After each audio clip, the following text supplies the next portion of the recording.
ခုလက်ရှိ NBA အသင်းတွေနဲ့အကြောင်းပတ်သက်ပြီးတော့နည်းနည်းပြပြပါ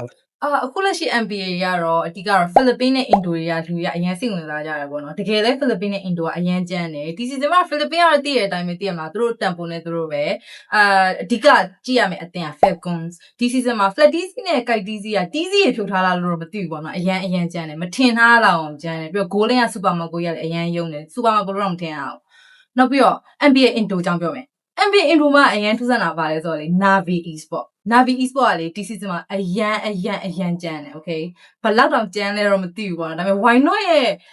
effect တွေကြောင့်လို့ထင်တယ်ဘယ်လောက်တောင်ကြမ်းလဲဆိုတာ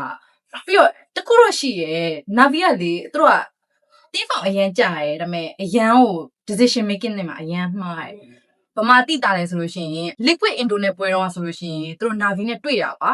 အဲ့မှာ game ကလည်းအတိုင်းဒါပေမဲ့ Hayabusa အဲ့ချိန်မှာ Hiroki က8កောင်လုံးရဟာ legendary ဖြစ်နေပြီအဲ့ဒီဟာကိုမစ်ချုံကနေပြီးတော့ဟန်ဘတ်ယူပြီးတက်တဲ့အခါမှာလော့ရဲ့မစ်ချုံကHayabusa ရှေးတိုးဝင်ပြီးတော့ကျူရှင်းကို spare တောင်းလိုက်တာအဲ့ချိန်မှာမှားပြီးတော့ကျူရှင်းကနေဖလစ်ကာနဲ့လိုက်တက်တာတက်တဲ့အချိန်မှာတကယ် Hayabusa လည်းတေသွားတယ်ဒါပေမဲ့ Navi ကနေပြီးတော့ချက်ချင်း၄ယောက်ပေါ့နော်ဘတ်တယ်ကိုလိုက်ဆိုင်တဲ့အချိန်မှာargue in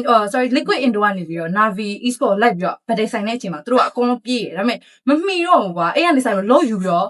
မစ်လင်ကနေတက်ပြီးမြန်မာလိုအံ့ကွာတကယ်ဆိုလို့ရှိရင်အိတ်ပွဲရကွာဒီလား Navi နိုင်ရမယ့်ပွဲကွာအသားကြီးကွာအဲ့ဒါကိုဘာဖြစ်လို့သူတို့ decision making တိတ်လေးမှားကနေစပြီးတော့ရှုံးသွားတာလေကွာဒီလားအဲ့ဒီမှာသူတို့ဘယ်လောက်တောင်လောနေလဲစိတ်တွေဘယ်လောက်တောင်ပြင်းပြနေဆိုအရင်သိတာ game 2 ကတော့ okay သူတို့စော့လိုက်တယ်ဟိုဟာပေါ့ဘယ်ပြောမလဲ liquid indo ဘက်ကလည်းအရန်ကို draft ကအရန်နှိမ်သွားတာ game 3မှာကျတော့အဲ့လိုမျိုးပဲ first law အထိနည်းနည်းတာရယ်ကွာအရင်တာတော့မဟုတ်သူမတာကိုမတာပဲကိုကအရင်မပြတ်ဘူးအဲ့ဒီဟာကို second law မှာfirst law မှာဆိုင်လို့အဆင်ပြေရပါဒါ first law ပြီးရတဲ့အထိသူတို့ကလည်းသူတို့အဆင်ပြေရ second law လဲကြားလဲကြောက်အဲ့လိုမျိုးပဲ Navi ဘက်ကဘတ်တယ်တစ်ပေါက်နဲ့ပဲအဲ့လိုမျိုးအန်ခံလိုက်ရအဲ့တော့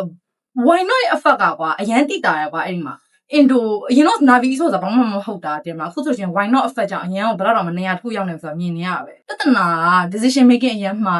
ညီမလေးကမှဆိုလို့ရှိရင်အဲ့လိုမျိုး semi pro level အသင်းလေးရှိရပေါ့နော်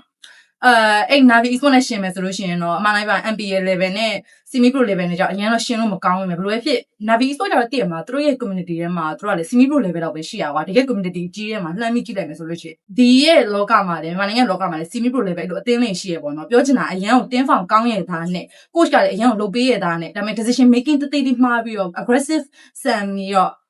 မှားသွားတဲ့အချက်လေးတစ်ချက်ကြောင့်ပေးလိုက်ရတဲ့ပွဲရမှားရကွာပြောချင်တာဒါ NBA week ကတိတ်လေးပဲရှိသေးရကွာဒီလားဒါပေမဲ့ decision making မှားတဲ့အကြောင်းဘယ်တော့မှရေးကြည့်လဲဆိုတော့ပြောချင်တာဒါပါပဲအဲ့တော့ NBA ကကျန်းတော့ကျန်းတယ် NBA ပွဲတွေစောင့်ကြည့်ကြပါကြည့်စီပါ